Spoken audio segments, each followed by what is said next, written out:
The second avoids tension while creating prolonged instability. The Stoic prefers tension to instability because tension can be resolved. Instability erodes. If this distinction is illuminating something in your own experience, pause for a moment. Reflect on whether the individuals who have unsettled you most were not the loudest critics, but the quietest insinuators. If this work is sharpening your perception, subscribe now. Not for entertainment, but for continued discipline of thought. Mastery requires repetition. Let us continue. Passive aggression often operates in environments where emotional maturity is underdeveloped. Families, workplaces, partnerships, anywhere communication is necessary but vulnerability is feared. These dynamics can emerge. In such settings, the untrained mind becomes reactive. It attempts to decode hidden meanings, to anticipate indirect attacks, to defend against possibilities rather than realities. Over time, this hypervigilance becomes exhausting. Seneca warned against precisely this mental habit. We suffer more often in imagination than in reality. In the presence of passive aggression, imagination can become a relentless amplifier. A delayed reply becomes rejection. A short answer becomes hostility. A neutral comment becomes veiled criticism.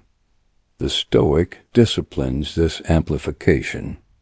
He does not assume innocence blindly, nor does he assume guilt prematurely. He waits for evidence. This waiting is not passivity. It is strength under control. There is an ancient image often used in Stoic metaphor, the inner citadel, a fortified place within the mind where judgment is examined before being accepted.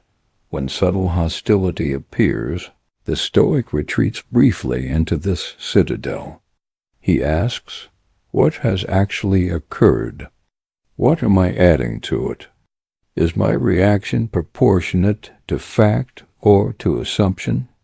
This pause may last only seconds, but it changes everything. In many passive-aggressive dynamics. Escalation occurs not because of the original act, but because of the reaction to interpretation. One partner says, "It's fine."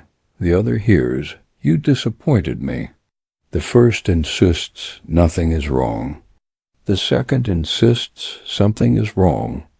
Conflict escalates around an invisible accusation. Had either paused to request clarity calmly without accusation, the fog might have lifted.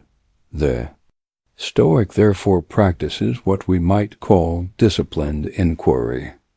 Instead of defending against implication, he invites precision. If something concerns you, I would prefer to address it directly.